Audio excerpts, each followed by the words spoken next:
Aquí da inicio el programa de opinión más influyente de la radio. Las emisoras Democracia M y XFM presentan la revista de opinión Democracia, con la conducción y dirección de Gonzalo Rosero. Nos maquillaron los datos, se los llevaron todo. Sin amilanarse, sin amilanarse.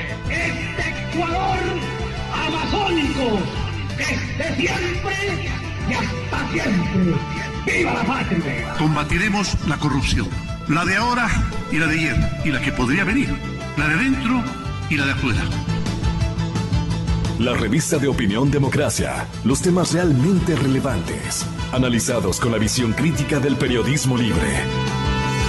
Da inicio la revista de opinión Democracia, el programa en el que usted cree.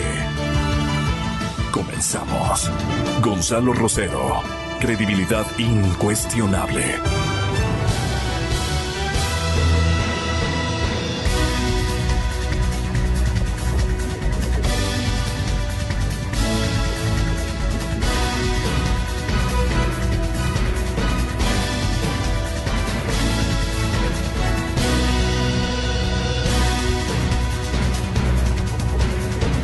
Y nos es muy grato saludarles en esta mañana del día viernes 14 de diciembre, mitad de mes, un mes navideño, un mes de verificación de precios, de angustias, de placeres también, porque prefieren una iliquidez en los 3-4 primeros meses del año que se nos aproxima, pero hay que tener de todo y un poquito bastante. Imagínense ustedes que pudimos observar que hasta la 1 de la mañana, créanme, las intermediaciones o los alrededores de los centros comerciales del norte estuvieron copadas de gente. Y se pertenecen a capas sociales más o menos medias altas. Hay una fiebre de consumo impresionante porque el tráfico vehicular hacia los valles se acrecentó a las 12 de la noche. Imagínense esos casi fenómenos, ¿no?, que se dan por lo menos en materia vial. A las 12 de la noche un tráfico incesante. Y los testigos presenciales de aquello fueron los mismos compradores. Vinieron de los valles, vinieron a promociones que la familia que conocemos prepara en sus centros comerciales. Entonces, ellos están de plácemes porque han vendido y bastante. Y luego tenemos pues una lista de deudores y que no queremos que sean morosos, de manera que hay que tener un poquito de cuidado. El símbolo de la Navidad también se está mostrando en el casco colonial. En el centro histórico se exhiben 70 nacimientos y este fin de semana vale visitarlos. Los nacimientos sí son muy tiernos. Las iglesias de San Francisco, de Santo Domingo, la catedral, así como el centro metropolitano exponen pesebres pequeños y otros también grandes o gigantes. Así es que un poco describiendo la imagen de estos tiempos, la imagen de las Navidades que ya comienzan a exigirnos preocupaciones, sin desespero. Ahí tenemos unos teléfonos que resuenan, creo que tienen angustia de comunicarse con nosotros. Ya, perfecto. Están consultándonos desde la portería, pero nuestra compañera está en otras actividades. Bueno, son los invitados que tienen que venir en número de, entiendo que de 3 o 4. 3. Ya está con nosotros Daniel Pontón. Señor doctor, bienvenido, muy buenos días. Llegará Arturo Torres, otro periodista, otro comunicador sobresaliente de nuestro medio, investigador fundamentalmente. El señor asambleísta Fabricio Villamar también ha sido convocado por la cadena Democracia a analizar si se ha infiltrado droga del Chapo en las Fuerzas Armadas. Pregunta muy antigua, ¿no? Muy antigua. Daniel Pontón, ¿cómo ve usted a la institución militar en este momento? No es culpa de los jefes que están en este momento, que son muy recomendables, muy admirados, muy obedecidos, son militares de buena factura. Me refiero, por ejemplo, al comandante en jefe Roque Moreira, el señor general Moreira, teniendo que lidiar y un poco disimular las cosas que han hecho otros cuadros militares. Pero esto para nosotros y para ustedes especialmente es viejo. Por eso es que Fabricio Villamar, que está ingresando, señor asambleísta, muy buenos días, le dice al país lo siguiente, ¿no, Fabricio? Le dice, no cabe pues pensar que ¿cómo era la cosa?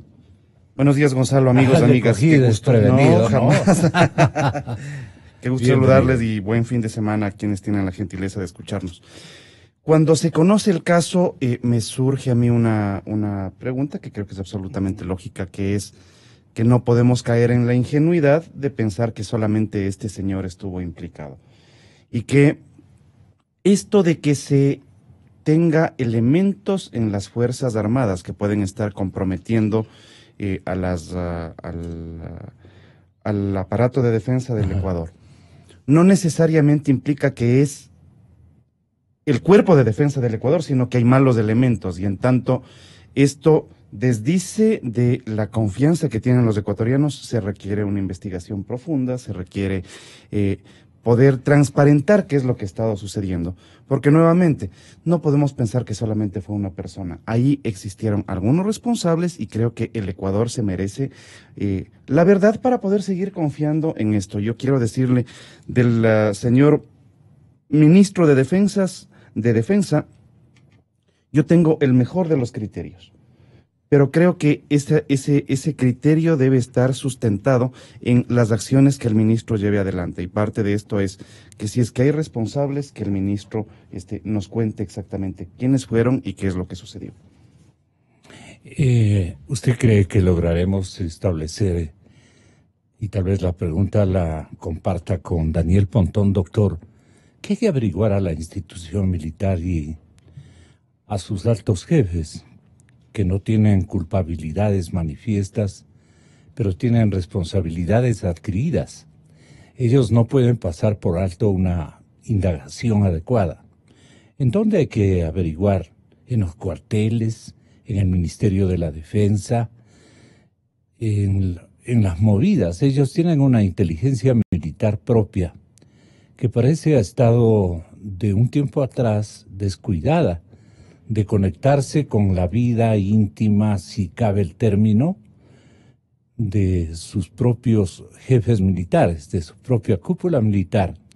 Y tal vez en ese descuido las cosas se han estado instituyendo en algunos cabezas de cuarteles, de divisiones militares muy significativas, y han estado haciendo uso de su influencia, y que de a poco iremos descubriendo y descubriendo. ¿Ustedes tienen una visión académica de a dónde podríamos apuntar o a dónde debería apuntar la cúpula militar la verificación de esto que está Vox Populi y que desmorona la confianza y la moral militar en estos instantes? Por eso yo apelo a su gentileza para que nos haga un examen de esta situación. Bueno, primero gracias, un saludo a todos, a Fabricio igual. Coincido con Fabricio que esto no es un tema aislado. Creo que detrás de este evento que se denuncia existe una red criminal. Yo hace años atrás le escuché a un el señor Ávila, de Producción Arcoíris, el que varias veces ha sido entrevistado, decía que una cosa súper interesante, el crimen organizado se caracteriza por tener una trilogía. Dice, un encorbatado, un uniformado y un matón, ¿no? Aquí se cumple, digamos, la cadena. Está, digamos, el uniformado, habría que ver cuál es el encorbatado. ¿Y cuál es el matón? Y cuál es el matón. Pero en todo caso, creo que es una red, ¿no?, compleja, que tiene tentáculos internacionales muy, muy, muy, muy complejos. Y si bien es cierto, las autoridades que están actualmente no pueden hacerse cargo y las culpas no pueden atribuirse cuando la gestión de ellos empezó en abril. Eso es un tema que hay que ser justo. La responsabilidad de las autoridades va más allá de responder por cada uno de sus miembros. El problema del narcotráfico es que contamina las instituciones de control. Y este es el problema de las Fuerzas Armadas, sobre todo en este tipo de nuevas tareas que se les asigna cuando uno habla de nuevas amenazas, es que empiezan a compartir una serie de tareas que por lo general son de regambre policial, control del narcotráfico, y el control de la criminalidad contamina. No hay instituciones ascéticas del mundo. Digamos, la responsabilidad de los actuales funcionarios, básicamente el tema de la gestión de riesgos para prevenir cuestiones de corrupción en la institución. Todo lo que se haga bajo la responsabilidad de ellos para efectivamente generar una verdadera gestión de la contaminación del narcotráfico de estas instituciones, yo creo que es algo que se debe evaluar. Y ahí hay varias factores. No solo podemos pensar en el tema de la sanción a los miembros que están comprobadamente involucrados, sino una serie de factores de riesgo que tienen que ver con eventualidades que se pueden generar en las Fuerzas Armadas y que ciertamente pueden generar algún tipo de enquistamiento mucho mayor. Tener un cargamento de drogas de 1 tonelada en la base, tengo entendido, de Manta, hace más o menos unos meses atrás, es un indicio bastante complejo. Quiere decir que la cosa ha llegado un poco más profundamente. Y no es un tema aislado, como lo dijo el ministro, de cuadro de mandos, digamos, bajos, sino que todo este tipo de acciones se hacen con muchas veces el involucramiento de cuadros, a veces mandos superiores, ¿no? Entonces es algo que debemos entender. Y el problema de las Fuerzas Armadas, que yo siempre lo digo, es que gran parte del problema de las Fuerzas Armadas es que son instituciones muy poco proclives al control externo. El control externo son cerradas por su naturaleza. Y cuando cuando este tipo de involucramientos, este tipo de doctrina, que son instituciones corporativas, hace que sea muy complejo poder establecer una verdadera auditoría, digamos, civil, política a este tipo de acciones. Entonces, ahí hay un tema que hay que corregir, hay que hacer un mea culpa, hay que tener una conciencia clara de cuáles son las nuevas dinámicas que están enfrentando las Fuerzas Armadas, para efectos de eso poder hacer una buena gestión de riesgos que le permita a las Fuerzas Armadas luchar contra la corrupción, porque el poder narcotráfico es complejo. Si se paga $100 por kilo, quiere decir que 1 tonelada está pagando más o menos $100,000 por tonelada. Si es 10 toneladas, estamos hablando de $1 millón por un cargamento. Se está hablando del involucramiento de buques petroleros. O sea, ya estamos hablando de la principal fuerza productiva del país, que es el tema del petróleo. Está ya un tipo relacionado con el narcotráfico. Entonces el tema tiende a quitarse y ahí es donde se debe hacer una evaluación integral al tema, ¿no? Doctor Francisco Huerta, queremos expresarle un saludo de bienvenida. Usted en la ciudad de Guayaquil estaba atendiendo parte de esta explicación, de este análisis que está formulando el señor doctor Daniel Pontón, experto en materia de seguridad e investigador incansable de estos temas. Así como anuncio la presencia del periodista Arturo Torres. ¿Qué novedades le puede transferir a nuestro analista invitado en el puerto principal, el respetable Francisco Huerta Montalvo? Muy buenos días, Arturito. Gracias, Gonzalo, muy amable por la invitación, a mis contertulios, Fabricio, y nuestro colega también, Montón. Básicamente lo que yo creo... Hay que saludar a Pancho. Y a Francisco Huerta, por supuesto. Creo que es importante tener en cuenta el contexto en que ocurren estas cosas. O sea, en que se dieron esta operación que fue detectada por antinarcóticos en el año 2009 en Sucumbíos. No olvidemos la permisividad que hubo en esa época y las decisiones que se tomaron precisamente para, de alguna forma, que terminaron beneficiando al crimen organizado, al narcotráfico y a las FARC en ese momento. Las FARC que operaban en el Frente 48, ¿no es cierto?, con las cuales trabajaba Sinaloa. Y básicamente Telmo Castro se vuelve el operador mucho más visible de Sinaloa en el Ecuador. Al punto que le confeccionan, por así decirlo, unos corridos a lo mexicano, como el que vamos a escuchar, si usted me permite, para ponernos a tono con las circunstancias. Aquí nadie puede decir, nosotros ignorábamos respecto de lo que estaba haciendo este miembro de una gigantesca banda internacional. El cabecilla en el Ecuador. El cabecilla en el Ecuador, exactamente. Porque hasta los mexicanos le cantaban de la siguiente manera. Traen 8 toneladas, lo agarran en Ecuador, le decomisan dinero y avioneta el tiburón. Le dieron más de 2 años, pero su conducta a él le ayudó. Y en menos de 15 meses salió por la puerta el gran señorón. Una gran inteligencia, fue soldado militar y no fue soldado raso, su rango era capitán. Decidió darse de baja y en gran cantidades dinero ganar. No sabían que esa renuncia es porque para el cártel iba a trabajar en Manabí, Santa Elena y una parte de los ríos es donde yo operaba y me movía sin ruido con pilotos sinaloenses en las avionetas, mandaba los kilos de Colombia y Ecuador para Sinaloa, mandé sus pedidos.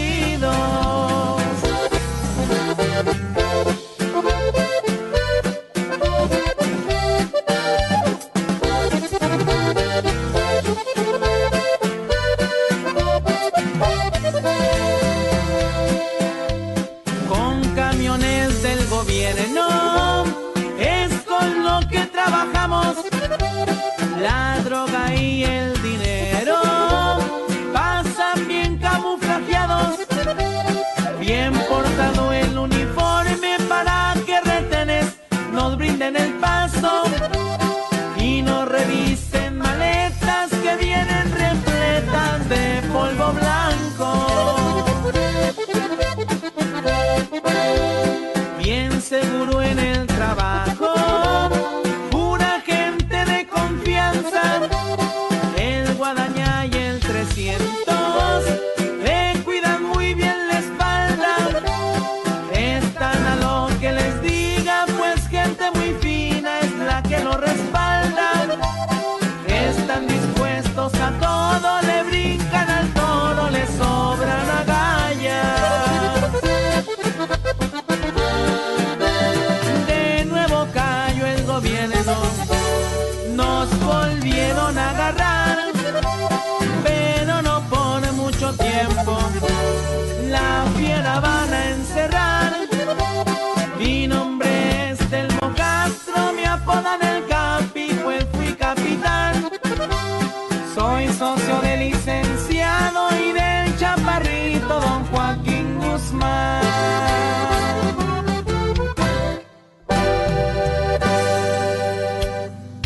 No es para celebrar esto, ¿no? Esto es duro. Claro, lo que pasa es que es un relato fidedigno, pero totalmente, de lo que ocurrió y yo lo no que me ocurría. imaginaba que y este corrido, di la instrucción de que busquen obviamente en los nichos de música popular mexicana. Lo hizo prontamente Milton y encontramos esto. Esto es hace varios años que está colgado o sea, este corrido está colgado más o menos desde el 2010. Precisamente después de que porque hay dos. La primera detención. La primera detención, este 2009. es un cartel muy conocido en la nación azteca, ¿no? En Sinaloa, o sea, es de Sinaloa. Sí, de Sinaloa. Entonces, pero es importante, son dos datos importantes. El uno, el 2009, cuando él está básicamente preso poco tiempo y llega a un acuerdo con las autoridades del momento para que le reduzcan la pena por supuestamente colaborar con las autoridades y proporcionar más información. Entonces, eso es, a él cuando le detienen con 557 kilos de cocaína. Es decir, este era básicamente un modus operandi, ¿no? Lo utilizaban los camiones y un dato que es interesante, Gonzalo, es que él sabía muy bien lo que hacía porque él recibió un curso antinarcóticos en el ejército. Él estaba muy bien preparado. Él operaba en ese ámbito, claro. O sea, él se preparó muchísimo en el ejército, ¿no es cierto? Y hizo curso antidrogas, también sabía mucho sobre el tema de inteligencia. Y en el 2006 él empieza a torcerse, que es un poco el argot de los carteles, ¿no? Cuando empiezan a tener ya sospechas de él, es en el 2006. Y de hecho, hay un proceso que se inicia que se sentenció en el 2017 y no es conocido, es por lavado de dinero. El uno es por narcotráfico, en el que hay dos fechas importantes. La una es del 2009 y la otra es del 2014, cuando le vuelven a detener por la captura de las avionetas. Hay 5 narcoavionetas del cartel de Sinaloa, 2 se estrellaron en Manabí, recordemos, con $1.200.000 y con cocaína. Entonces, también en esta segunda ocasión le vuelven a liberar, le dan la prelibertad que ahora está gozando, ¿no es cierto? Entonces, es interesante, sería interesante preguntarles a las autoridades qué información proporcionó él para recibir esos beneficios. A ver, cuando se captura a estos personajes, lo que se busca desde el lado de la fiscalía es que esa información pueda conducir al resto de la red, a los cabecillas. Nunca se supo nada de esto. Nunca se informó. No olvidemos que en ese momento el ministro del Interior era José Serrano. Sí. Y el que precisamente le reclamó al compañero Fausto Yepes, que laboraba en esta radioemisora, pero fundamentalmente en el canal Teleamazonas, hasta este momento presta ahí sus servicios, es decir, la cadena Ecoavisa, la cadena Ecoavisa, y más concretamente, doctor Huerta, en el programa 360. Usted sabe a quién nos estamos refiriendo. Y sí, recuerdo que Fausto, acucioso reportero, investigador que es, se dio cuenta lo que estaba ocurriendo en ese aeropuerto Manabita.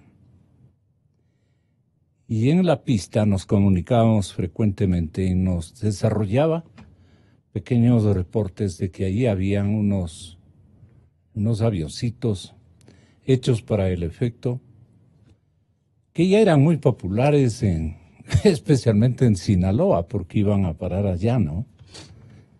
Entonces, le reclamó, Fausto, ¿usted recuerda quién le reclamó? ¿Qué funcionario le reclamó que estaba haciendo vigilia a estas avionetas o aviones?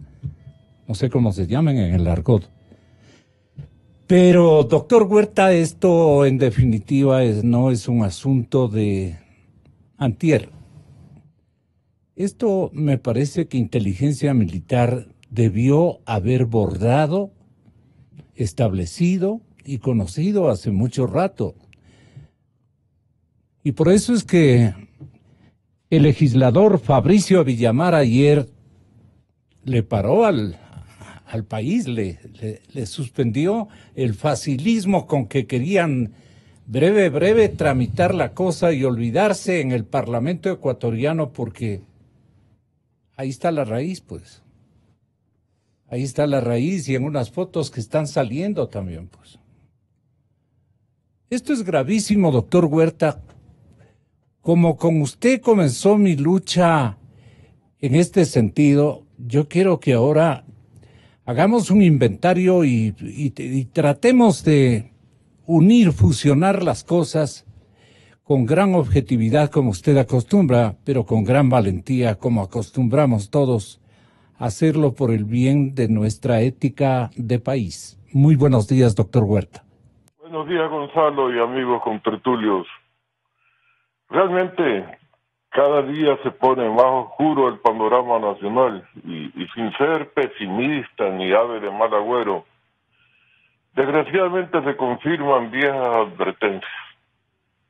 Valga la pena destacar que antes de que yo señale que estábamos en riesgo de convertirnos en una narcodemocracia, ya las Fuerzas Armadas ecuatorianas lo habían advertido en su libro blanco. Una de las fuentes citadas para esa sospecha es precisamente ese libro blanco. Esto significa que en las Fuerzas Armadas ya se sabía lo que estaba sucediendo. Pero luego el país tuvo la desgracia de ser tomado por el narcotráfico con la connivencia del gobierno de esa época. Y no estamos diciendo las cosas por decirlas. Toda una serie de circunstancias que tejidas una con otra dan lugar al hallazgo de una situación anómala que no se quiso sanar a tiempo. En esa época no se habló de cirugía mayor, pero aparentemente todo se manejaba con una pulcritud de manos limpias, corazones ardientes y mentes lúcidas. Y ya vemos lo que pasó. En Angostura, durante la investigación, está en el informe, encontramos cartelones del registro civil ecuatoriano. Y eso significa que en Angostura se otorgaban cédulas de identidad ecuatorianas a quienes requiriese. Después de Angostura, seguimos sin radares. Es decir, las famosas avionetas de que estamos hablando volaban tranquilamente y siguieron volando tranquilamente. Se contrataron radares nuevos, pero no funcionaron, la conexión aire-tierra no funcionó, y seguimos dando vueltas de radares chinos a españoles hasta que recientemente parece que hay un mayor control de los cielos. Se estableció las rutas desde la región amazónica, pasando por haciendas en Manabí, hasta el Océano Pacífico. Está en el informe. Por eso fue que nos permitimos hablar de riesgo de narcodemocracia. Y como usted sabe, después quitamos la palabra riesgo y después quitamos la palabra democracia. Por el estilo, todo lo que ya se fue dando permitió llegar a las conclusiones que ahora son trágicamente comprobadas. Encontramos militares conduciendo automóviles o camionetas con droga. Encontramos el tráfico de gasolina blanca y otros precursores. Se sabía y se pone en el informe la magnitud de uniformes que se vendían en la zona de la frontera, la magnitud de latas de atún. Es decir, se desnudó todo el vínculo. No quiso el informe ser más puntual y por eso, a pesar de que yo sabía que estaba poniendo en riesgo a mis compañeros del informe de Angostura y a mí mismo, nos permitimos anticipar fuera de informe eso de que el país estaba en riesgo de convertirnos en una narcodemocracia. Alguna gente dijo que eran declaraciones desafortunadas y el presidente de la República dijo que el informe lo había desilusionado, precisamente porque decía todas estas cosas. Los recursos destinados a publicación no fueron integrados a última hora y el informe circuló precariamente y solo los hallazgos sucesivos a lo largo del tiempo han validado lo que allí se señaló. Pero no se trata del campeonato negativo de yo lo dije primero o lo advertí hace tiempo, eso ya no tiene sentido. Estoy señalando por eso mismo que los primeros en advertirlo fueron las Fuerzas Armadas. Y no se les hizo caso, porque las Fuerzas Armadas, un instrumento de combate a este tipo de situaciones, comenzaron a ser debilitadas, desprestigiadas, destruidos sus mandos. Y la señal mayor a nombre de la soberanía, ojo que recalco esto de a nombre de la soberanía, porque podría decirse como Madame Rostand respecto de la Revolución Francesa, ¿cuántos crímenes se cometen en tu nombre? Claro. Ella lo dijo respecto de la libertad. Aquí cabría decirlo respecto de la democracia. La soberanía sacó la base de Manta, la base militar de los Estados Unidos. Ahora, para ponernos en contexto de tiempo presente, La soberanía quiere impedir que una comisión internacional anticorrupción haga su trabajo. Yo le digo a esos que invocan soberanía para evitar que se luche en serio contra la corrupción, que son traidores a la patria, como traidores a la patria los que desacreditaron Fuerzas Armadas, los que permitieron la penetración del narcotráfico en unas magnitudes que fueron advertidas pero toleradas. Allí la cadena de cómplices es enorme. ¿Qué va a hacer el gobierno nacional con todos estos datos? Lo importante. Lo que debería hacer ya se sabe, pero ¿qué es lo que va a ocurrir?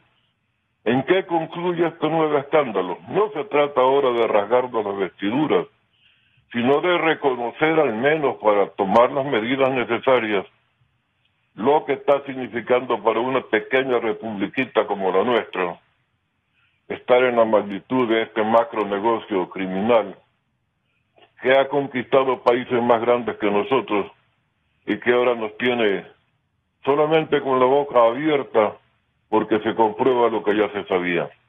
Yo creo que no hay mucho más que especular, Gonzalo. Ahora hay que ponerse a actuar en serio, en serio, en serio. ¿En qué dirección? En destruir toda la telaraña. Ya está descubierta, ya sabemos los vínculos. Y mejor que salgan corriendo los culpables, porque debería haber un gran acuerdo mundial para sacar al Ecuador del hecho vergonzoso de ser uno de los temas claves de la droga y el narcotráfico. Ayer tenía razón Fabricio Villamar aquí presente. Oiga, esto no es un asunto de juego. Perdone, doctor. Es un asunto muy serio, por supuesto. Pero a veces que las malas noticias no las quiere recibir y procesarlas el país. Y más bien las camufla, las adora. Mismo si estamos pensando que hubo el famoso diezmo, para llamarlo así, con vergüenza, en los niveles que se dio, en los niveles en que se ha descubierto. ¿No cree usted que hay la razón, poderosa razón para sospechar que ese diezmo fue práctica común de un buen grupo de los legisladores que conformaron la Asamblea Nacional en estos últimos años, que era una práctica entendida como obligación de la política para salvar a la República? Y entonces, si comenzamos a investigar a fondo, nos quedamos sin Congreso, sin Asamblea. Bueno, pues quedémonos sin Asamblea, pero limpiemos la República. Porque un tipo que es capaz de cobrarle un diezmo a su empleado por llevarlo a trabajar con él, más capaz va a ser de recibir $100 por kilo, pues. Y entonces ahí hay que establecer vínculos entre ese tipo de comportamiento y las puertas de entrada que significan para el narcotráfico. Recuerde, Gonzalo, con esto concluyo, que luego de presentado el informe de Angostura, yo recibí el reclamo de algunos de los hermanos Ostaiza que estaban presos en la penitenciaría. En tono amenazante. No, me dijeron que por qué no había ido a conversar con ellos. Y yo dije, bueno, nunca es tarde, voy y converso. Ofrecieron darme datos de la vinculación del gobierno nacional con el narcotráfico. Cuando ¿Y qué pasó? fui a la cárcel, por supuesto, habían usado el hecho de que todo el mundo sabía que yo iba a ir a visitarlos para chantajear en algún beneficio al gobierno. Y cuando llegué, me dijeron que habían decidido guardar por el momento cualquier tipo de declaración. Pero yo no me molesté con el asunto, ni hice un drama, sino que seguí conversando, escuchando precisamente, y por eso me lo recordó el narco corrido que usted acaba de hacernos hoy, escuchando narco corrido, e incluso me regalaron un disco con narco corrido, un disquete. Al final me dijeron, un ingrato porque nosotros hicimos que el mono Jojoy haga una declaración desmintiendo lo que ustedes presentaron en el informe de Angostura por un video que fue verificado como auténtico, donde el mono Jojoy habla de las contribuciones a la campaña de Correa. Pero eso quedó allí dicho, ¿Cómo va a tener valor lo señalado por un descalificado narcotraficante y con eso arreglado todo? Pero, ya ves, ahora es fácil tejer toda la red y eso fue lo que ocurrió. El Ecuador se vinculó con el narcotráfico sacando la base de Manta, compromiso de las ayudas recibidas para la campaña, funcionando sin radares todo el tiempo que funcionamos sin radares. Qué complicidad de la Fuerza Aérea, ¿no? Desde ese momento, Así sin es. radares, y luego se encuentra droga en una base aérea justamente. Y luego se silenciaron los altos jefes de la FAE. Y luego Gabeira y etcétera, hay para ir tejiendo mucho. Sí. Desgraciadamente es doloroso, pero hay que hacerlo. Pero yo creo que la cirugía mayor, dicho sea con respeto y sin burla a la condición de nuestros galenos, no lo pueden hacer cirujanos nacionales porque les tiembla el pulso, por las situaciones de compadrazgo, vínculos de toda naturaleza. Los cirujanos nacionales no van a poder extirpar nada. Hay que traer una comisión internacional. Eso no violenta la soberanía, por el contrario, nos la devuelve. En Angostura dijimos que de qué soberanía nacional hablamos y está violada por los grupos de narcotráfico que entran y salen de nuestras fronteras.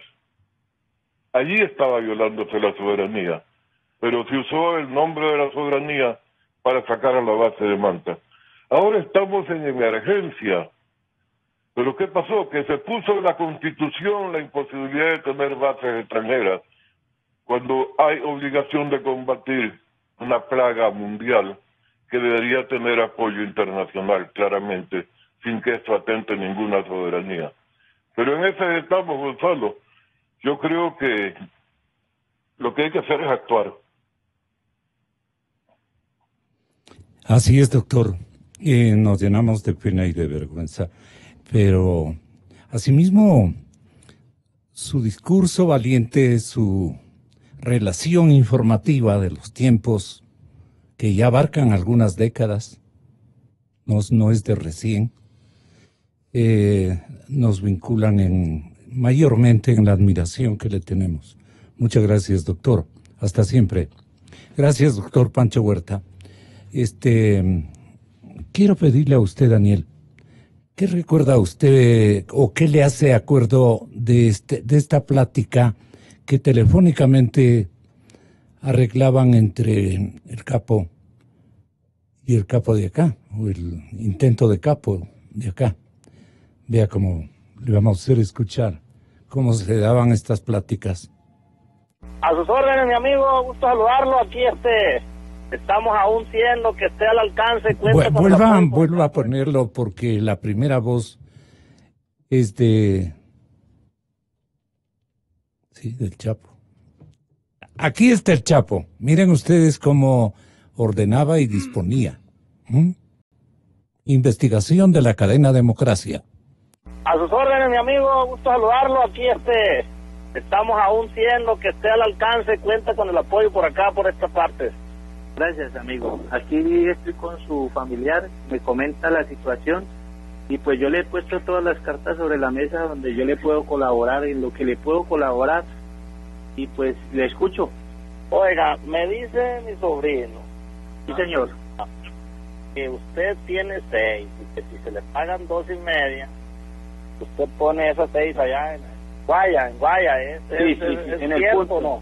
Sí, en el punto de lo pongo, le doy seguridad hasta que arranque. Mire, le voy a comprar 2 y le vamos a dejar las propiedades de Simón ahí al frente y por todo lo demás. Nosotros somos 2 socios. Si quiere mandar aquí un secretario suyo para que vea con quién está hablando, mi compadre y yo somos socios. Mi compadre, este muchacho, ¿quién es mi socio? El de la M. Sí, señor, sí, señor. Entonces, mande un secretario usted para que mire, conozca y mire que la seriedad, que aquí no hay ninguna mentira. Si quiere que mi sobrino se quede allá con usted hasta que le arreglemos como usted, aquí hay seriedad y me da gusto que sin conocernos usted esté dando esa oportunidad. Por acá también hay mucha seriedad. Usted está hablando con el propio, él ya le ha dicho el nombre de la empresa, y lo que le podamos colaborar, pues yo le colaboro. Ahí el encargado que yo tengo ahí disponible para que pueda viajar para los lados es un cuñado. Aquí está el gato. ¿Ya? Tenebroso, ¿no? Tenebroso, pero la pregunta era para usted, Daniel. En lo que lograron ustedes o hemos logrado académicamente, improvisadamente, por averiguación propia o ajena, por unir cabos, esta vinculación del Chapo con Ecuador era real, pues, ¿no? Real. ¿Hasta dónde usted conoce el espectro de amistades, si podríamos decirlo así, o de contactos comerciales que tenía el sinaolense?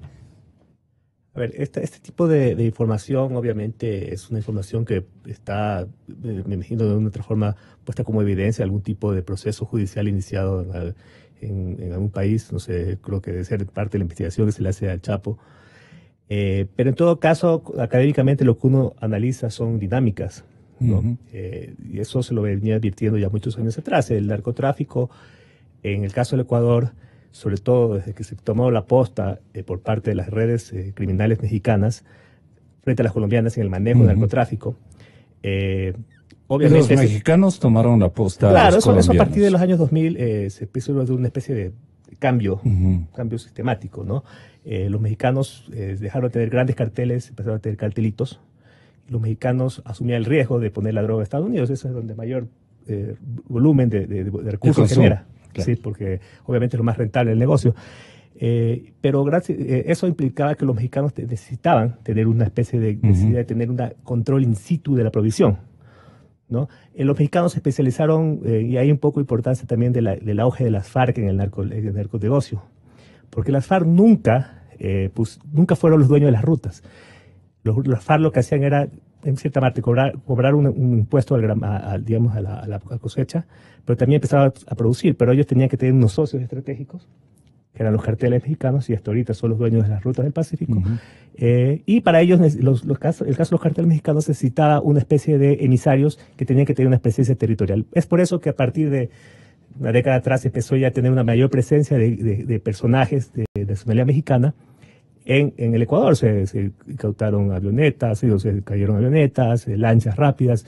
Se empezaron a detener gente de nacionalidad mexicana aquí que tenía algún tipo casi aquí un mexicano. Bueno, básicamente uno puede presumir, hacer conjeturas de lo que estaba haciendo. Entonces, y lo que se está evidenciando ahorita es justamente lo que se venía hablando de una manera más teórica, ¿no? Esto le da cierra un poco la brecha. Entonces, hasta cierto punto, yo siempre decía, cuando en un momento se decía si el narcotráfico, el Ecuador ha sido penetrado por el narcotráfico, decía, desde una dinámica del negocio del criminal, es lógico que esté acá. Ecuador está colindando. ¿Por qué es lógico que estén en Ecuador? Ecuador Colinda con la producción más grande de cocaína del mundo. O sea, el 100% de cocaína. Nariño y el litoral colombiano. El Putumayo.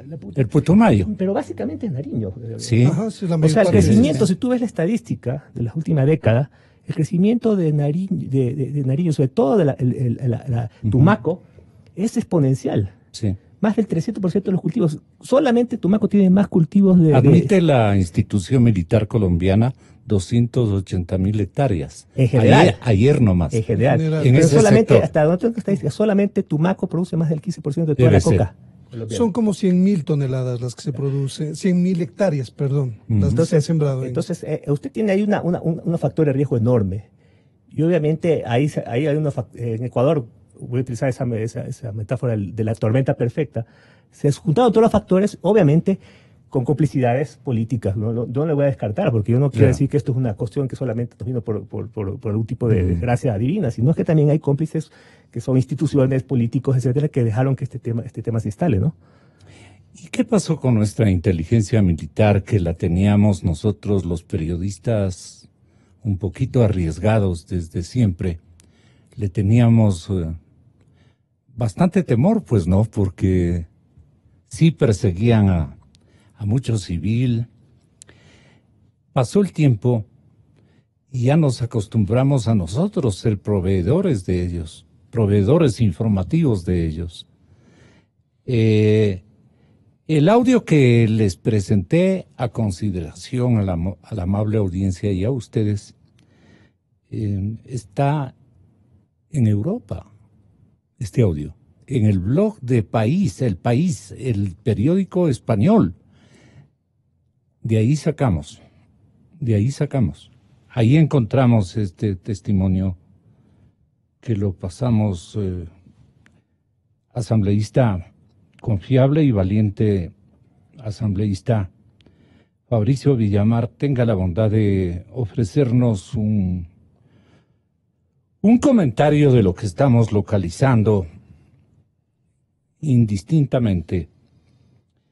Pero el audio está en el blog del País para los que les interesa conocer más a fondo y en desarrollo todo esto que no estamos inventando ni es una cosa que registra exclusivamente nuestra emisora, nuestros medios. Fabricio, ¿y qué hacemos con estas cosas? Tenga la bondad. Otro poquito del blog de País. A sus órdenes, mi amigo, gusto saludarlo. Aquí estamos aún siendo que esté al alcance, cuenta con el apoyo por acá, por estas partes. Gonzalo, yo tengo la siguiente sensación. La secuencia de actos y cómo se han dado, la respuesta que da que dan las Fuerzas Armadas diciendo sí al señor cuando le cogieron ya había dejado de ser miembro de las Fuerzas Armadas y por lo tanto no hay nada más que investigar, no es así, porque realmente ese es posiblemente lo peor que nos pueda pasar. Es decir, si es que el señor ya no era militar cuando se le capturó la primera vez, no implica que solamente esos 3 meses que estuvo fuera del ejército, el señor se dedicó a esta actividad, sino como lo relata Arturo, este señor ya estaba operando desde el año 2006. Por eso, la convocatoria que se hace es no solamente al señor ministro de Defensa y al comandante de estos momentos, sino a quien era comandante en ese momento. ¿Por qué? Porque se requiere tener un análisis de qué es lo que sucedió, porque nada obstaría para que salió este señor Telmo Castro, pero y la gente con la que él trabajaba podría haber seguido adentro. Y valdría la pena saber qué es lo que sucedió. En segundo lugar, ¿quién le daría la conexión al entonces candidato presidencial al que nos estamos refiriendo y que llegó a la jefatura del Estado? Los Ostaiza. O sea, el dato que se tiene es que son los Ostaiza. Y adicionalmente, alrededor de eso hubieron muertes de ese grupo e incluso muertes dentro de las prisiones, si no me equivoco. En estos ejercicios de tratar de ocultar la verdad. Entonces, lo grave de esto es que si es que uno comienza a unir todos los cabos, como ha pasado en esta mesa de trabajo, de pensar que hay alguien que está metido en las Fuerzas Armadas, de pensar que hay alguien que está haciendo el control desde el gobierno central, de pensar que hay plata del narcotráfico metida en la política, de que hay políticos a los que se les toma fotografías con gente del cartel de Sinaloa o con gente de la agrupación de los Ostaiza. El saber que no funcionaron los radares y que cuando se objetaba esto de por qué no funcionan los radares, nos dieron todas las vueltas que usted puede imaginarse, hasta que finalmente cambiaron los radares y la explicación que nos dan es que ahora tenemos varias horas de funcionamiento de los radares diarios. Esto también es importante saber, es decir, no es que los radares están en permanente funcionamiento, sino que tienen horarios de funcionamiento muy superiores a los que existían antes, sí, pero son horarios. Y los responsables de la compra de los radares chinos, Gonzalo, y la gente que tuvo que hacerse responsable de que el Estado ecuatoriano haya entregado un dinero, que haya recibido elementos que tenían que funcionar para la seguridad y para el control, que no funcionaron, ¿quiénes son? O sea, ¿dónde están esos responsables? Y finalmente, en la segunda captura del señor Telmo Castro, ya lo explicaban los compañeros de mesa, que a Telmo Castro se lo captura 2 veces. Cuando se lo libera... Esa es la foto. Por si acaso, para la gente que nos está haciendo seguimiento a través de uno de los YouTube. políticos, porque hay otros más. Sí. Claro, o sea, lo que hay que especificar es que ahí no están los hermanos Ostaiza, ojo. Creo que me parece también que hay que tener mucho cuidado, ¿no es cierto?, con las fotografías, los contextos. O sea, está bien, nosotros creo que tenemos un que ánimo ser de extremadamente informar, cuidadosos. pero hay que tener muy cuidadosos de esos detalles. Y el último elemento que me quedaba, Gonzalo, es en la segunda... Usted está en uso de la palabra en la segunda vez que se le libera al señor Telmo Castro, ya no se dispuso que porte ni siquiera grillete electrónico. Entonces, está viviendo en Guayaquil. Y sí creo que valdría la pena, entonces, retomar este hilo de información. Porque no podemos hacernos los giles, pues, o sea, de pensar, esto ya pasó y ahí queda y nunca más pasó nunca nada dentro de las Fuerzas Armadas. Yo creo que lo que se tiene que exigir para poder confiar en las Fuerzas Armadas es una investigación profunda. Y lo mismo con la justicia, con los operadores de justicia, que a un señor que se le encuentra en un caso de narcotráfico que antes usaba el uniforme, 2 veces le detienen, 2 veces le sueltan, ¿qué mismo pasó aquí? Entonces, sí se requiere volver a tener esta noción de fuerza. Y finalmente, si todo esto comenzó con la salida de la base de Manta, y la gran mentira o el gran objetivo de esto era la recuperación de la soberanía, resulta entonces que nos engañaron con esa constitución, pues. Y valdría la pena que el Ecuador comience a tener una noción para una reforma constitucional muy profunda. Así es. En donde la cooperación internacional en términos de seguridad no tiene por qué ser satanizada. En donde, de paso, conversemos sobre la cantidad de funciones, atribuciones y poderes que captó la presidencia de la República en estos últimos 11 años y medio. En saber si es que este es el modelo económico que queremos. Yo sé que me estoy moviendo para otra parte, pero se abre ya el espacio para un debate sobre lo que debería ser una necesaria reforma constitucional. ¿Qué les parece a ustedes? Yo quería solamente comentar una cuestión, hablando de coincido con Daniel y con Fabricio en el tema de, claro, no vamos a satanizar, pero hay que ir al fondo. O sea, yo sí creo y no coincido con el doctor Francisco Huerta en el sentido de que esto ya pasó y que demos la vuelta. No. O sea, pasó y no se investigó adecuadamente la profundidad del tema. Mire qué es lo que pasa con el caso de Telmo Castro. Gente de inteligencia militar es la que da las primeras alertas de lo que estaba ocurriendo. Intercambian información con antinarcóticos, que luego empiezan a hacerle un seguimiento detenido y por eso... ¿A quién pertenecía antinarcóticos? Al gobierno. Pero estamos hablando del 2005-2006. Por eso, entonces empiezan... No nos olvidemos que estos seguimientos... A ver, para que una operación de este tipo tenga éxito, toma tiempo. O sea, se demora meses o años para seguir a toda la estructura. Por eso es que... O sea, este modus operandi, digamos, de la Fiscalía y de la Policía, de coger inmediatamente a ciertos funcionarios o personajes de nivel bajo, nivel medio, corta la investigación. Básicamente corta la investigación. Así no se trabaja. Usted vea cómo trabaja la inteligencia de Israel, de Colombia.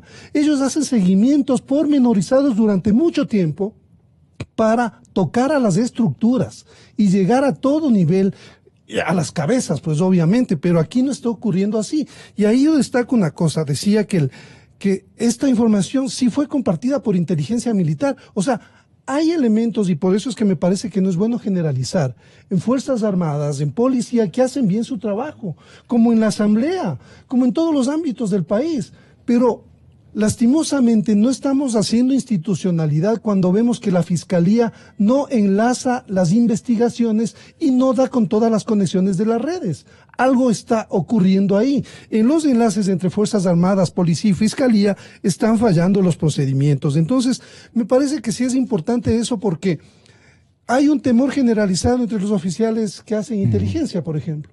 Ellos temen que muchos de sus informes solamente se queden a nivel de sus jefes. Y de ahí no prosperan, no pasan al índole judicial, o al ámbito judicial, donde deberían dar una continuidad. Entonces, estos nudos que existen y que se han creado intencionalmente, ¿no es cierto?, que se han robustecido con los años, son los que hay que romper. O sea, no son tanto las personas, sino es el sistema que nosotros hemos estado, que se ha estado aplicando, que básicamente beneficia al crimen organizado y a estas organizaciones que no es que vienen yo no creo que vienen del gobierno de Correa, vienen desde antes trabajando en el país. No olvidemos que las FARC dan un salto más o menos en el 2000, después de lo del Caguán, ellos ya fortalecen su presencia y su apoyo de logística desde el Ecuador a diferentes niveles, y ya para eso habían los corredores de la droga. O sea, desde Sucumbíos, desde Esmeraldas, todo estaba atrasado. Y ahora los que toman la posta en eso son los disidentes, que utilizan los mismos corredores, las mismas estructuras, y van cambiando también de operadores, porque básicamente pueden comprar a todo el mundo que están en las labores de control. Daniel Pontón y asambleísta Fabricio Villamar, ¿a qué momento en el 2013 las cosas estaban ya más o menos conformadas? Que en el 2013 se produce esa indagación de nombre Aniversario, ese operativo que ustedes deben recordar. ¿Qué descubrió ese operativo? ¿Qué puso como relevante, Daniel y Fabricio? ¿Qué puso a consideración de los organismos de inteligencia, especialmente militar, y de los investigadores que pertenecían al Ministerio del Interior, con consignas que eviten especulaciones mayores y que amenacen a los periodistas de investigación de que no se aparten del escenario? Yo recuerdo ese 2013 fue tremendamente complicado trabajar en ese entonces. Por eso le pregunto, ¿qué unen ustedes? ¿Qué cabos pueden unir ustedes? Yo coincido con Arturo. El tema del crimen organizado en el Ecuador tiene una penetración sistemática que data antes del correísmo. Eso hay que decirlo así. Yo sí asumo que el correísmo tiene una gran culpa en esto, y yo trato de ser justo en esto. El hecho de que la salida de la base de Manta, que podemos discrepar si estamos de acuerdo, ¿no?, que existe una base en el Ecuador, pero el Ecuador no pudo dejarse desprovisto su espacio aéreo y marítimo. Y yo siempre digo, yo tengo estadísticas que muestran que o sea, con la salida de la base de Manta, los niveles de incautación en el mar, sobre todo, se redujeron prácticamente a cero. Y así pasamos como 5 años. O sea, no es de gratis eso. Y me sorprende que en el ímpetu que tenía Correa en su momento de generar la cosas soberanía inmediatamente, se ha dejado casi 10 años el país, 8 años sin monitoreo del espacio aéreo y marítimo. Eso creo que hay un grado de complicidad que habría que analizar. Haciendo conjeturas con el tema de los informes de inteligencia, porque esos informes de inteligencia no pasaban a órganos políticos y a decisiones un poco mayores, y porque se quedaban ahí. Bueno, habría que ver qué pasó. Pero en todo caso, hay ahí un tema de análisis que de pronto que da para una visión mucho más profunda en ese sentido. Desde el punto de vista del 2013, la relación del correísmo frente a estos temas que justamente, si bien cierto golpeaban, no era la mejor. El constreñimiento de la opinión pública respecto al tema de esclarecer cosas, de pronto no favorece un escenario de una lucha abierta frente al narcotráfico. Pero en todo caso, el proceso que más golpea al Ecuador, sobre todo, y habría que ver también cómo se correlaciona esto con los famosos acuerdos de paz en Colombia. Porque los acuerdos de paz en Colombia se vienen cosiendo desde el año 2012.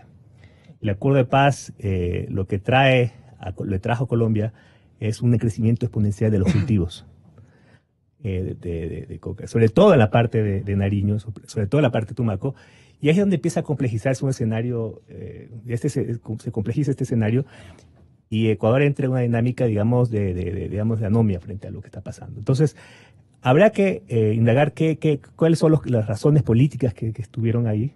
Me parecería que también no hay que descartar hasta ese punto también cuáles son los escenarios políticos que se conocieron en Colombia, porque Colombia tiene una participación muy directa sobre este tema. No son actores externos.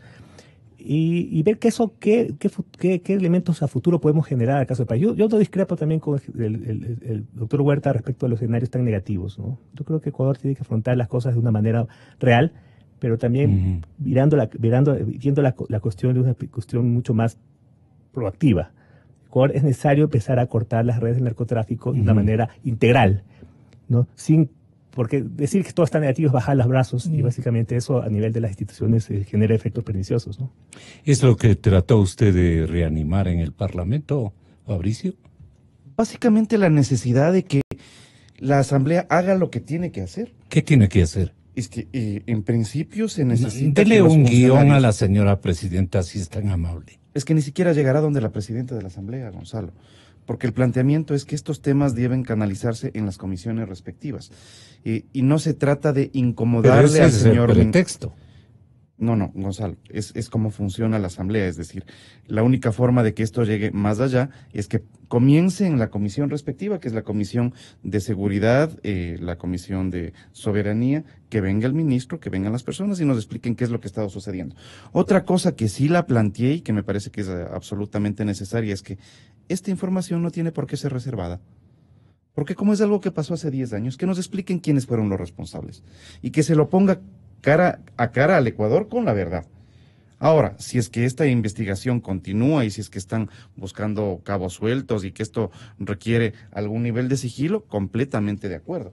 Pero que nos digan qué hicieron en los últimos 10 años. O sea, me parece que eso es lo menos que los ecuatorianos pueden pedir. Creo que hay un momento diferente, pero el entramaje de esto es tan complejo como que, por ejemplo, las normas que rigen la inteligencia hacían que la policía y el ejército le entreguen la inteligencia, todo lo que encuentren, a la SENAIN. Y la SENAIN tenía que ponerlo a consideración del presidente de la República. Y el presidente de la República luego tomaba la definición de qué es lo que se tenía que hacer. Es decir, si es que en última instancia la inteligencia tenía que pasar, o sea, todos los elementos recabados en las investigaciones, finalmente pasaban de quien hace las investigaciones al superior, el superior entrega a la SENAIN. No se sabe si es que va a regresar, pero siempre va a estar en conocimiento del presidente de la República. Entonces tienes toda una estructura, incluso el andamiaje legal del país, que terminó ocultando qué es lo que sucedía o dificultando el flujo libre de información necesario para identificar responsables. Yo creo que si es que hay un objetivo en esto, Gonzalo y amigos, es la protección de del aparato de seguridad del Ecuador. Es decir, la devolución de la confianza en las Fuerzas Armadas pasa porque las Fuerzas Armadas tengan la voluntad de una limpieza interna. La devolución de la confianza en toda la institucionalidad ecuatoriana pasa por transparentar qué es lo que sucedió y quiénes fueron los responsables. Y si es que hay responsables que no están sentenciados o que no están pagando las condenas, o peor todavía, que siguen en las estructuras del Estado ecuatoriano. El objetivo grande en esto también sería limpiar las posibilidades de que a la política llegue plata mala vida. Y me parece que esto también es importante hacerlo, porque caso contrario tenemos una permeabilidad de la política en los negocios de la corrupción, en términos del tráfico de drogas, que es lo peor que nos podría pasar, porque ahí sí tienes la configuración de un narcoestado visible. Y me parece que esas son las cosas sobre las cuales hay que preocuparse. Con todo realismo, señor coronel Mario Pazmiño, ¿cuál es su lectura? Gonzalo, muy buenos días, coronel. Un cordial saludo para todos los distinguidos panelistas. Yo creo que el país está al momento cruzando una línea que se llama una línea hacia un Estado fallido. Hay una penetración, como lo he venido denunciando desde muchos años atrás, una penetración permanente y sistemática de las estructuras de crimen organizado y de narcotráfico en nuestro país. Una penetración que ha llegado hacia los estamentos gubernamentales, ha llegado hacia los estamentos de control y hacia los operadores de justicia. ¿Por qué me dirá con estamentos gubernamentales? Porque el momento que el señor expresidente de la República sacó dentro de su programa de gobierno que era necesario sacar la base de Manta, lo que no les dijo a los ecuatorianos es que era una exigencia de las FARC la salida de la base de Manta. Tampoco les dijo el señor expresidente de la República, y está en declaraciones judiciales, que hubo contribución del narcotráfico en esa campaña. ¿O no recuerdan los ecuatorianos que existió la declaración de los señores Ollanta y Amay, en donde hablan de $1.690.000 entregados a la campaña. ¿O no recuerdan los ecuatorianos que el señor expresidente Correa diseñó un famoso plan Ecuador que no cumplía las expectativas para las que fue creada, sino fue una infiltración y sedulación de narcotraficantes y miembros del secretariado de la FARC? Todas esas situaciones están cobrando al momento cuentas del Estado ecuatoriano. Al momento, nuestro país ya dejó de ser lo que siguen pensando algunos políticos, siguen pensando algunas autoridades. Dejamos de ser un país de tránsito, dejamos de ser un paraíso entre dos potencias internacionales del narcotráfico. Somos, aunque nos duela, somos un país de acopio internacional de droga y de plataformas internacionales de droga. Y lo que decía Arturo hace un momento, por aquí atraviesan los dos principales corredores regionales, el corredor del Pacífico, que nace desde el departamento de Nariño y termina en el departamento de Piura, en Perú, atravesando toda la costa ecuatoriana y conectando todos los centros de acopio, y el otro, que es el corredor amazónico, que atraviesa desde Puerto Asís, va a Baños en la serranía ecuatoriana, y de ahí nuevamente se bifurca hacia las plataformas internacionales de distribución. Nuestro país, al momento, si ustedes pueden ver, yo me comprometo, Gonzalo, en llevarle a su prestigioso medio una gráfica en donde ustedes pueden apreciar cuál fue la transformación de las trazas que vienen desde el 2007, cuando ingresó el señor expresidente Rafael Correa, y las que terminamos en el 2018 de la DEA. Van a ver ustedes, ecuatorianos... ¿Qué se observa ahí en términos de diferencia? Un incremento de cerca del 700% de trazas marítimas por donde se traslada toda la droga, Gonzalo, hacia la parte posterior de las Islas Galápagos, donde están ubicadas los buques nodrizas, buques que cargan atún, buques que cargan pesca de diferentes tipos, y desde ahí contaminan la carga, lo llevan hacia Centroamérica. Antes de llegar a Centroamérica, descargan nuevamente en lanchas rápidas para llevarlos a tierra. Esto es un modus operandi que viene dándose por parte de estas estructuras delictivas, que a raíz del efecto globo que se generó en Colombia, cuando el presidente Uribe comenzó a desarticular los centros de acopio y plataformas internacionales en Colombia, recuerden ustedes, y ahí hay un analista que es Arturo Torres, sabe muy bien de lo que estoy hablando, ahí se reunieron en México los carteles, tanto mexicanos como colombianos, y algunas estructuras de narcoterrorismo, para definir hacia dónde llevaban este negocio, ya que estaban siendo afectados, el famoso efecto globo colombiano, y decidieron trasladar todo esto hacia el país que reunía las mejores características, entre comillas, de corrupción, mejores características de compra de conciencias, mejores características porque tenía leyes que eran vulnerables y permisibles a la instalación del narcotráfico. En otras palabras, estaban definiendo al Estado ecuatoriano. Eso es lo que pasó, y por eso al momento tenemos carteles como el cartel de Sinaloa y el escándalo del capitán Castro, el cartel Jalisco Nueva Generación operando también hacia la provincia de Esmeraldas y Manabí, el cartel del Golfo desplazando ya el cartel de Sinaloa y tomando el control de los corredores, especialmente amazónico y del Pacífico.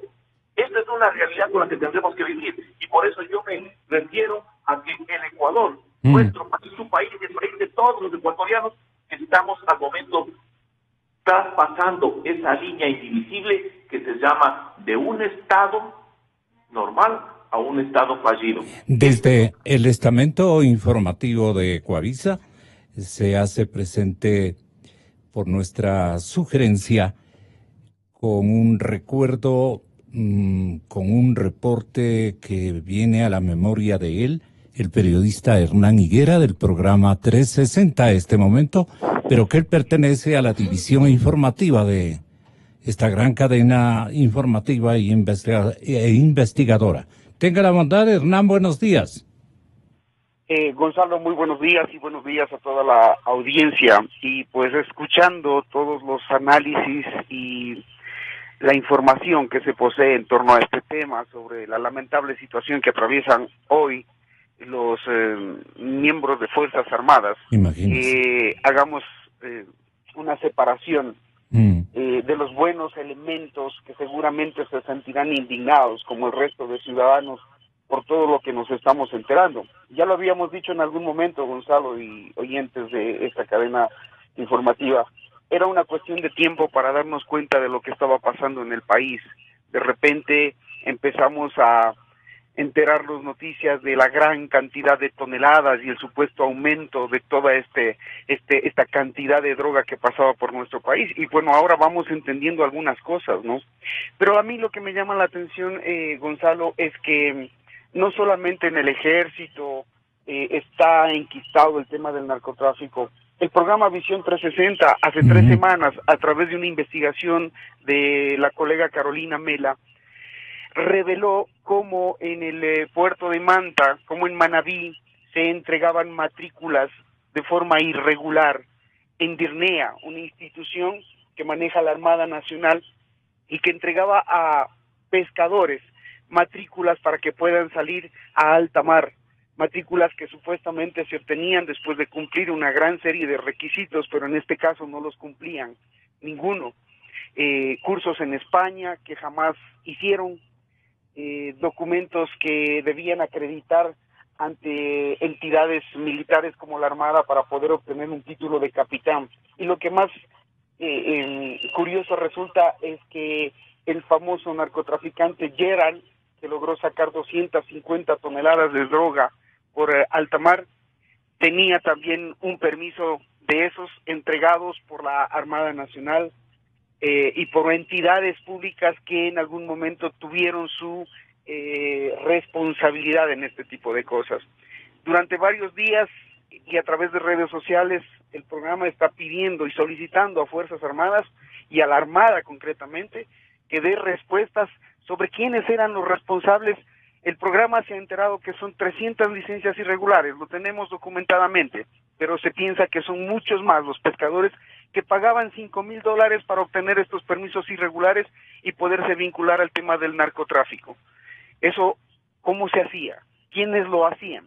Hasta ahora no hemos visto que Fiscalía General del Estado haya hecho o haya solicitado una auditoría a ese sistema informático en donde la Armada Nacional o con el que la Armada Nacional entregaba esas matrículas irregulares que hasta ahora las poseen varios pescadores y que seguramente seguirán ejecutando acciones en los mares, en el mar ecuatoriano, estas acciones ilegales con esos documentos obtenidos ilegalmente. Sobre eso tampoco se ha dicho nada absolutamente por parte de la Armada Nacional, Gonzalo. ¿Usted recuerda cuando descubrió una aeronave dentro de un garaje contiguo al aeropuerto de Manta, me parece que fue? El personaje no lo diga, pero el personaje que se envalentonó prácticamente con esa cobertura y hasta cierto punto en tono amenazante le dijo que se retirara digamos, de esa indagación periodística, puramente periodística, era en el tiempo en que aterrizaban y decolaban aeronaves con destino a Centroamérica o a México, no sé a dónde, pero que pertenecían a un sólido cartel, ¿no?, internacional. Y ahí pasó usted un mal momento, pero sin, no digamos nombres, ¿no?, pero tratemos de recordar a su manera. Siempre tenemos que tener limitaciones.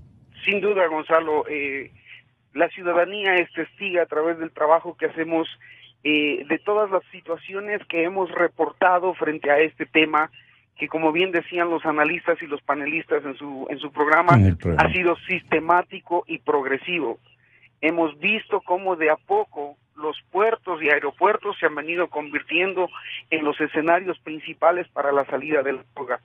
No solamente en Manta, lo que usted hacía acuerdo, Gonzalo, también en Esmeraldas, en el aeropuerto de Tachina. Recuerde usted, allí no hay iluminación en ese aeropuerto, pero curiosamente despegaban avionetas, despegaban o aterrizaban avionetas con vehículos a partir de las 7 de la noche. Sí.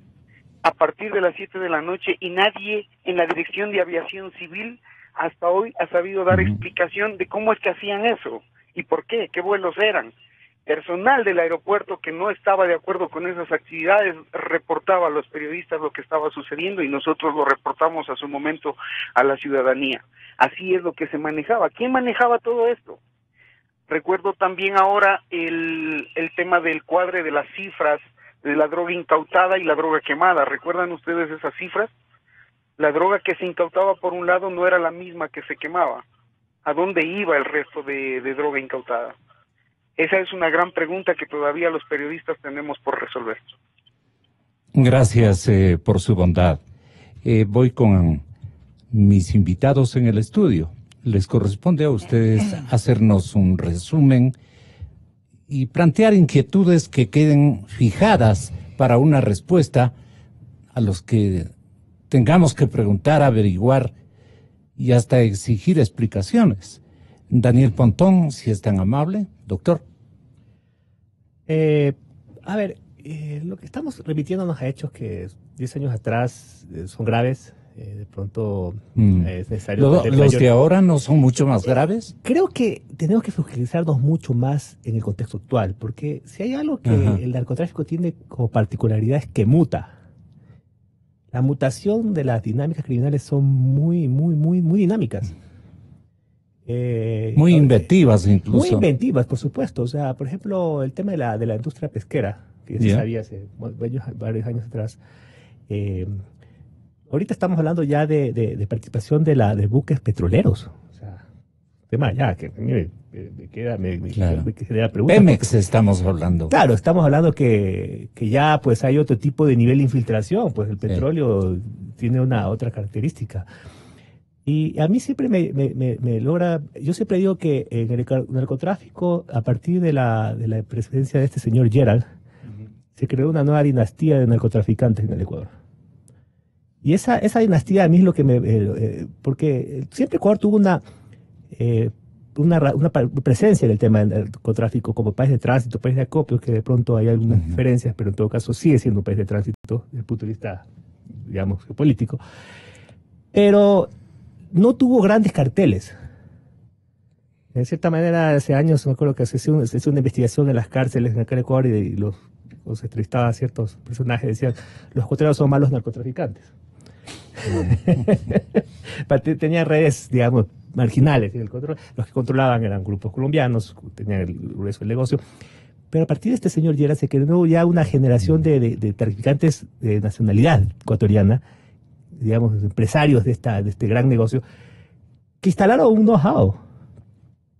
Y eso es lo peligroso de este país. Una vez que se instala, se queda. Y es muy complicado erradicar porque tiene niveles de enquistamiento en las esferas sociales, hasta el punto de que, como en México, ya se ha hecho una narcocultura. Pues. En las comunidades. En las comunidades, por supuesto. Entonces, ahí hay un tema que nosotros tenemos que como país mirar. Estamos a veces atrapados que en 10 años, sí, ahí pudo haber un punto de inflexión, etcétera. Pero lo que estamos hablando, hay que mirar un poco de aquí adelante. Y lo que me gusta es saber cómo vamos a resolver estos problemas que actualmente están señalándose sobre las instituciones de corrupción. ¿No? Es grave que se haya incautado 1 tonelada de drogas en la Fuerza Aérea. Perdone, doctor, ¿y quiénes nos deben resolver este problema? Ahí está el quid del asunto. A ver, yo no creo que los ecuatorianos seamos incapaces. Primero, eso es un tema que yo creo que es necesaria la cooperación, pero no podemos decir vengan a darnos haciendo el trabajo. Creo que sería vergonzoso. Imagínense. Eso no podemos tolerar, o sea... Tenemos que sacarnos del chip colonial. Claro, ese es un chip colonial. Desde luego, estoy totalmente... De acuerdo. De acuerdo con usted. Entonces yo creo que ahí se necesita hacer una cirugía a nivel político importante. Se necesita tener voluntad sobre los temas. Necesita tener una orientación pragmática frente al tema del narcotráfico, porque el problema que puede caer al narcotráfico es la ideología. Creer que el narcotráfico, que si son los rojos, que son los azules, eso creo que las FARC son redes criminales. Y fueron desde mucho tiempo atrás y van a seguir siendo los grupos disidentes. Y las FARC actúan con grupos, digamos, con paramilitares. O sea, hay un tramaje mucho más complejo que están vinculados a un negocio criminal. Se tiene que tener una visión estratégica, porque el problema no se lo va a resolver simplemente con simplemente acciones de control punitivo, sino que hay que tener una mirada hacia lo social. El problema de la frontera es un problema complejo que tiene el país donde colinda la parte de seguridad con la parte social van de la mano y hay que tener una visión integral. Yo creo que el tema de la frontera es un tema que está apagado ahorita porque no se lo he topado últimamente, pero sigue vigente las problemáticas. Habría que ver cómo esto está calando en los nuevos planes que se están haciendo. En el tema de la corrupción es necesario digamos, la participación mucho más activa de mecanismos de inteligencia y contrainteligencia que nos permite permear. O sea, hay que tener una visión mucho más holística. El narcotráfico se lo debe combatir con interés y no con medias tintas. Las bancadas que podrían fusionarse para hacer una tarea investigativa y de seguimiento, y más que todo de conectarse con esta realidad, no dispersamente, sino contundentemente, es prácticamente usted no la podría liderar, Fabricio, porque es el único que se ha inquietado con esta situación. Hay otras personas que tienen curules mucho más antiguos que el suyo, que no dicen nada, absolutamente nada. ¿Por qué se corren de este tema muchos legisladores? Sería una pregunta también procedente. No sé qué opine usted. Porque resulta que hasta el momento hemos tenido solamente el enfoque del peligro institucional, de la penetración de este negocio ilegal en las Fuerzas Armadas, o hemos tenido solamente la noción de la penetración en la justicia o la penetración en la política. Pero nos estamos olvidando de decir una cosa que es evidente. Yo estaba consultando ahorita los procesos que hay sobre el señor Telmo Castro. ¿Ya? Y resulta que entre los procesos que aparecen, que no son solamente los de narcotráfico o los de lavado de dinero, también hay delitos de asesinato. Y por lo tanto, uno lo que tiene que entender es que este tipo de negocios vinculan además la violencia. Y por eso la gente prefiere hacerse a un lado, no topar este tipo de actividades, porque implican afectaciones a la seguridad personal. Pues Gonzalo, o sea, sí, no nos equivoquemos, no es un tema de falta de voluntad, sino también esta gente infunde miedo. Y por eso se requiere que cuando se enfrenta este tipo de peligros dentro de nuestras Fuerzas Armadas, dentro de la policía, dentro de la justicia, se lo tiene que hacer con absoluta entereza y protegiendo a quienes estén. Nos obliga a pensar, por ejemplo, no será de ir pensando en los jueces sin rostro, nos obliga a pensar en cómo protegemos a las personas que van a enfrentar este tipo de actividades. Entonces, una cosa es, sí, hay que llamarles a las Fuerzas Armadas y que nos expliquen qué es lo que pasó aquí. ¿Y la justicia? También tiene que explicar, pues, la justicia qué es lo que pasó en esto. Hay un tema que Ecuador creo que como país debe proponerse a nivel internacional. O sea, los niveles de concentración de cultivos en la frontera con Ecuador son intolerables. O sea, yo no sé si que el narcotráfico se vaya a acabar, pero por lo menos que se vaya lejos del Ecuador. Y eso es algo que debemos nosotros como ecuatorianos exigir. Para que tengamos una noción de la superficie, hace un momento Arturo planteaba que son más de 100.000 hectáreas. ¿Sabe qué es esto? Es un poco más de 2 veces la superficie de la ciudad de Quito en siembra. Solo en Nariño. Solamente en Nariño y produciendo todos los días. O sea, si usted sabe que la ciudad de Quito es una cosa que tiene 53 kilómetros de largo por varios de ancho, imagínese el doble de eso produciendo todos los días. Y 750 toneladas al año se producen en Colombia. ¿Cuánto de eso sale por Ecuador? Se calcula que el 50%. ¿Cuánto se captura? Más o menos 90 toneladas al año es lo que dicen. Pero mire, yo quería solamente compartir un dato que me parece interesante para entender esta visión tan parcial que se ha venido aplicando, ¿no? O sea, coincido totalmente, no hay medidas integrales, no ha habido un gobierno que tenga una visión de mediano y largo plazo, que ataque este problema desde diferentes frentes. ¿Con contundencia? No solamente desde lo policial y lo militar, eso ha fracasado, Gonzalo. Eso lo sabemos bien, Daniel, Fabricio, o sea, eso se ha discutido mucho tiempo. Sin embargo, no hay gobierno que pueda armar una política integral contra las drogas. ¿Y a qué me refiero? Perdona, ¿son institucionalidades dañadas? Yo no creo. O sea, yo creo que básicamente hay un nivel de contagio, pero creo que es muy aventurado hablar de una narcodemocracia. Sí. Eso le hace muy mal a la institucionalidad y muy bien al narcotráfico. porque básicamente, o sea, todo está perdido, ¿no es cierto? Tierra de nadie. No podemos perder, el sentido de la realidad. El lenguaje, el lenguaje es importante. Ya. El mensaje que estamos dando Buena a observación la gente. Para la prensa. O sea, me parece que eso es relevante. Y quería referirme al tema de la integralidad. ¿Por qué? Porque entre 2010 y 2016 se capturaron 330 toneladas de droga, de cocaína. El ministro Serrano, en el año 2016, fue condecorado, ¿sí? Por la DEA. No olvidemos eso. Entonces, ¿a qué me quiero referir yo? Porque hay una visión cuantitativa, incluso desde los propios Estados Unidos. ¿A ellos qué les conviene? Que aparentemente no llegue más droga a su territorio. Y el problema del país es un problema que debemos solucionar nosotros.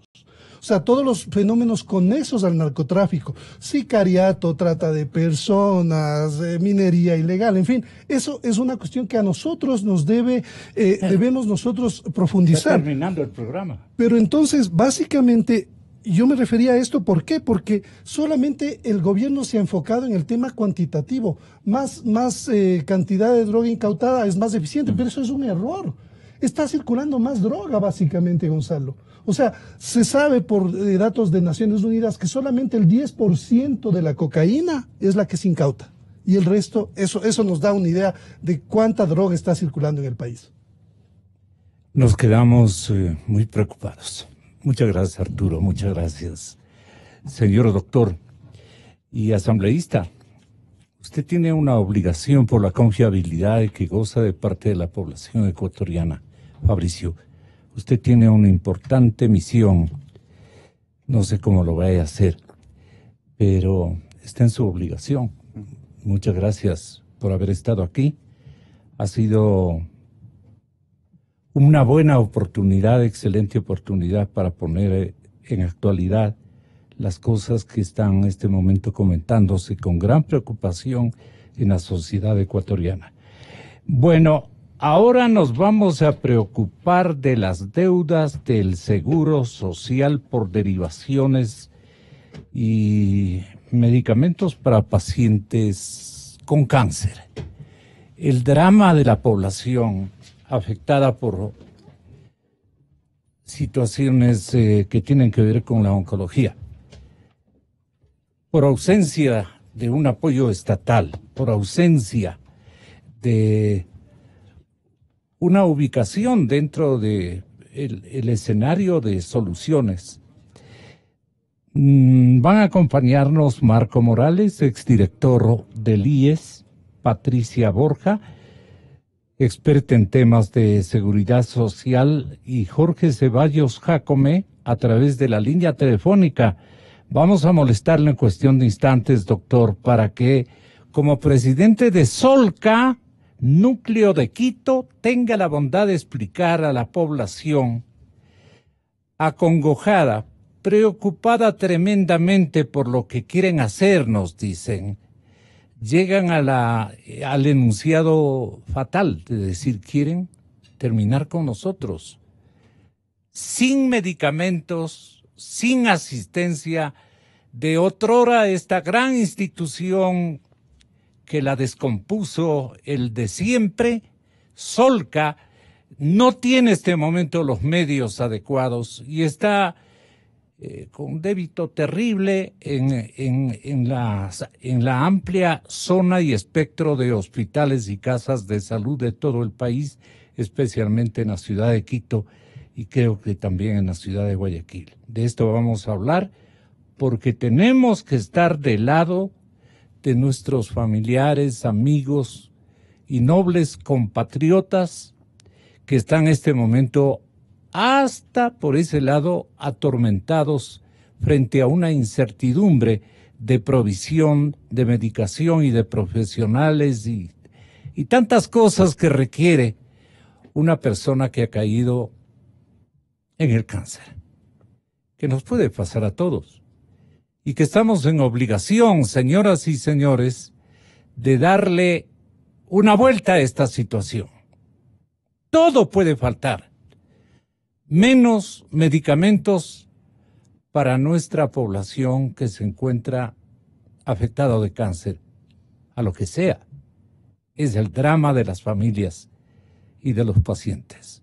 Señoras y señores, volvemos en brevísimos instantes con Marco Morales, Patricia Borja y el doctor Jorge Ceballos de Solca.